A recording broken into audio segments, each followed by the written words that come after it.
Simply Seattle provides the very best in Seattle sports gear. Great stuff for the Mariners, the Seahawks, the Kraken, the Huskies, Cougars, Storm. You can find it all at simplyseattle.com. Once you find it, use code MOLLYWOP15 to save 15% off your order. MOLLYWHOP15.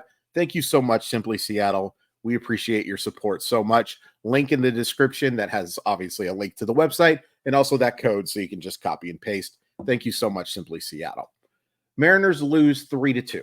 They fall to 40-31 on the season, and they take 3 of 4 against the Chicago White Sox. We'll go over the scoring plays. It's actually quite a bit for only a 5-run game.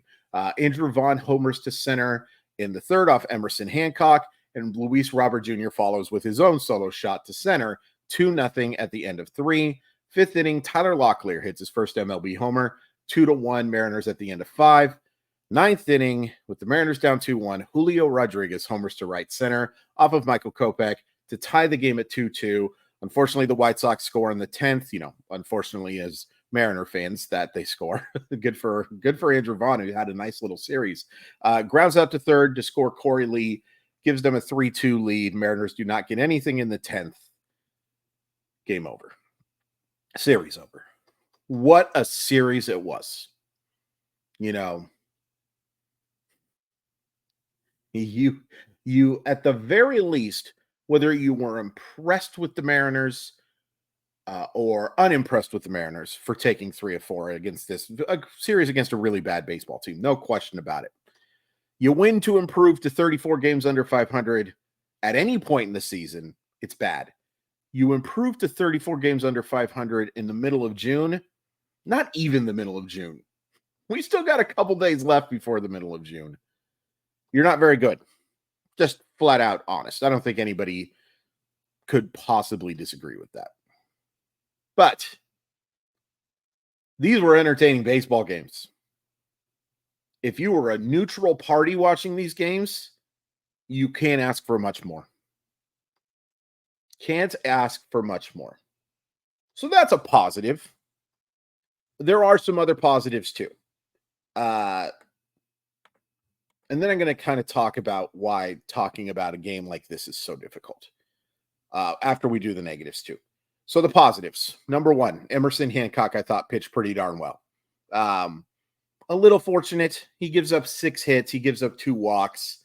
He only strikes out 1. Didn't have swing and miss stuff. And facing we just talked about it. But all things considered, I think he pitched pretty well. For those who are confused why Emerson Hancock was pitching today, the Mariners decided to bump back Luis Castillo to Friday, giving everybody an extra day of rest. That includes Brian Wu, obviously. And, outside of the third inning, Emerson Hancock more than held his own. Very solid. Getting 7 innings out of him is pretty darn good. The bullpen was good. Austin Voth pitched well again. Eduard Bizardo. I always want to add that O. I'm sorry, buddy. Pitched fine. He probably pitched better than both, to be honest with you. And then, while Andres Munoz didn't have his usual elite stuff, it's just nice to see him back on the mound. And yes, he gives up the go-ahead run. And yes, it would have been nice to see him get a strikeout in that situation to put him away. In fact, he didn't come close to it. He fell behind 3-0. I'm taking it as a positive that Andres Munoz was able to participate in this game. Another obvious positive is 2.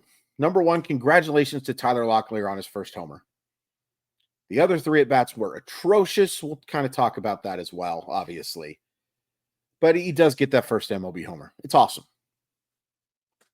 First MLB homers are great. There's very little better in sports than seeing a guy get that first one. It's just terrific. It's something that I have had an affinity for a long time. A long time. Affinity. It's a tough word. So congratulations to him. And then, Julio Rodriguez. In as clutch of a situation as you can possibly have. Just absolutely shellacks a ball. A 99-mile-per-hour fastball with movement. He takes it out to right center field. With 2 outs. And you down by 1 run. I don't I don't understand. Well, let's get into the negatives. One other positive. Well, the positive is the negative. I know this is just a absolute train wreck of a video. I don't care. And I got to get back to work. How do you talk about a game like this? Now, most of the time when I'm saying that, I actually know the answer. It's quite rhetorical, and it's a rhetorical certainty. When I say something like, what am I supposed to say? Or what can I even say about this game? I know what I can say about this game. So they stunk, right? They stunk. They were bad. They played terribly. That's what I am 99.9% of the time saying when I say, what am I supposed to say? And some of that, there's a little bit of truth to it. It's like, how many times can I just repeat this? How many times can I just repeat this? A 162 game season. How many times can I just repeat this? I just repeated that 3 times. In this case, I'm serious. I'm curious what I'm supposed to say, because I will again bring up the, am I an analyst? Am I an entertainer? Am I both? The analyst in me tells me that Garrett Crochet was as good as you could possibly be. My job is to write about baseball games. That is what I get paid a decent amount of money to do. I write about baseball games. I have done it since 2016. I truly can't remember, and maybe some of this is due to with, the old noggin isn't working as well as it used to. I truly can't remember a starting pitcher having better swing and miss stuff than Garrett Crochet today. He was phenomenal. You have to tip your cap sometimes. You have to.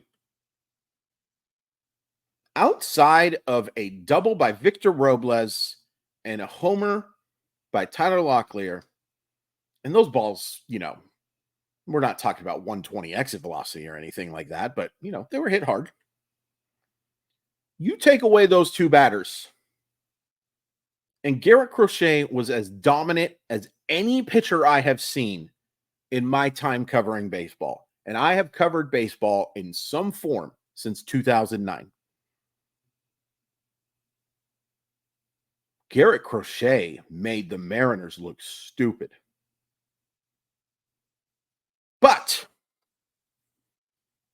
here's the problem with doing a daily recap show, and it was the flaw from the beginning, right? If I say that, here's what you are going to say.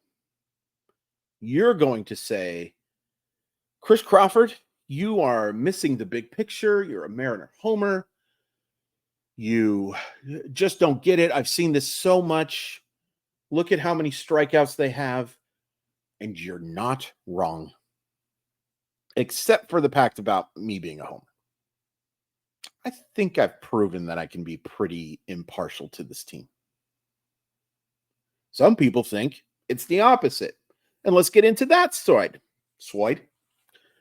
Let's get into that narrative. Ryan Divish hates that word, by the way, and I kind of get it.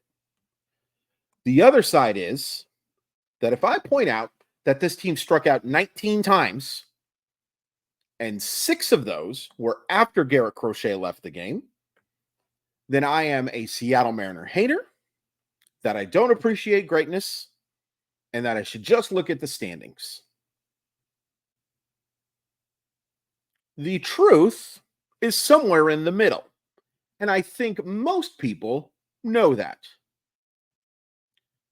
But one of the interesting things about doing a YouTube show that has a modicum of success, and I'm talking modicum, really appreciate the support, but I'm not talking about being one of the most popular channels on YouTube, obviously. I'm not even talking about being one of the most popular Seattle Mariner channels. I'm not even close. Not even close. Do I think I could get there someday? Maybe. Well, that's another subject for another day. Like I said, I do have to go cover 2 more games.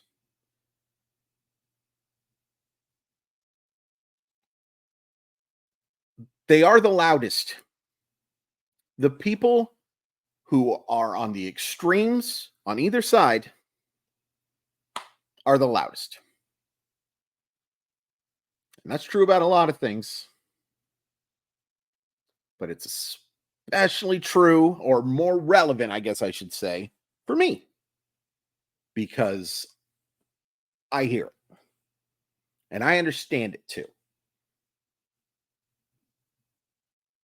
And it's kind of one of the best things about baseball or sports in general is because for something that should be entirely objective, right? For something that should be as objective as possible, a win or a loss or a tie. You could be objective about a tie, I guess. Maybe not. But for something that is as cut and dry, as black and white as sports should be, it's not. It's not. There's a lot of subjectivity. And the subjectivity here is whether Garrett Crochet was amazing or did the Mariners stink on offense again? And the fact I used again maybe shows some lack of objectivity or whatever word I'm supposed to use there. I mean, do not get me wrong on either side. But you see the problem with this? You have to see the problem because Garrett Crochet was going to strike out a bunch of batters tonight, no matter what. And he has all year. How much of it was amplified by the fact the Mariners have these swing and miss problems? My eye test watching that game tells me not a whole heck of a lot.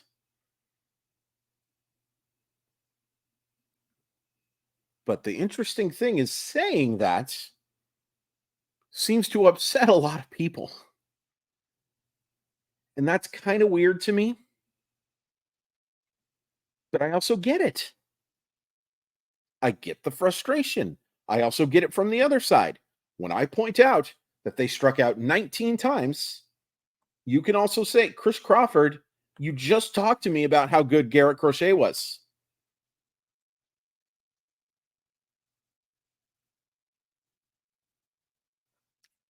I won't say it's a can't win situation, especially for me, because if you're watching, I'm winning, right? And ultimately, it's fairly harmless. But when I say that I don't know what I'm supposed to say in a game situation like this, I mean it. I mean it. And by that, I more mean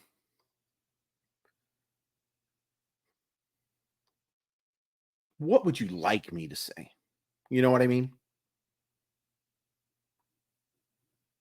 Like, I could spend the next 20 minutes railing on Dylan Moore, who has just looked horrific, horrific for the last couple of weeks. But I can also tell you that a lot of batters would have had the same results as Dylan Moore today because Garrett Crochet's stuff was that good. And Tanner Banks, you know, did fine. It's a little easier to rail on the 6 strikeouts that they gave 6 strikeouts that the White Sox picked up after Crochet was out of the game, right? Because they struck out 2 times in every single inning. Brebius struck out 2, Kopech struck out 2, Banks struck out 2. So in that way, it becomes a little bit easier, right? Because you can say these issues continued even after Garrett Crochet left the game. But Michael Kopech has really good swing and miss stuff. I've seen Tanner Banks successful. I've seen John Brebbia successful a lot. Not a lot this year, but as you can see in a 6.12 ERA, we talk about reliever A's, blah, blah, blah. Man, I was hoping for about a 9-minute video and we're up to 15, but it's just an interesting life that I've chosen to do this, because on one side, I want to scream and shout and let it all out, to quote my good friend Brittany, because you wasted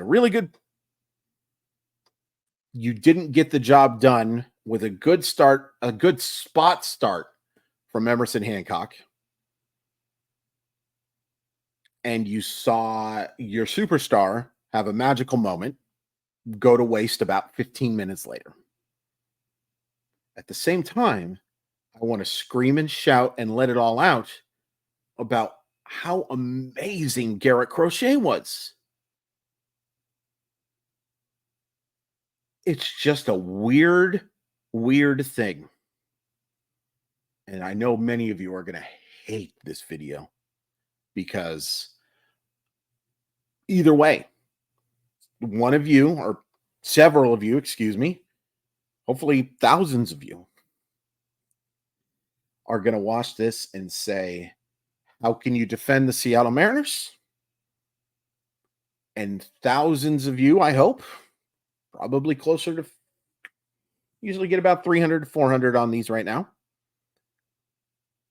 At least a couple dozen of you are also going to say, how can you insult this team when Garrett Crochet pitches like that?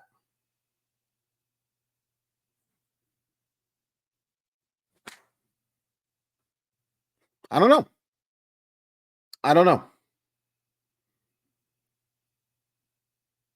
What I do know is that you have a very big 3-game series coming up.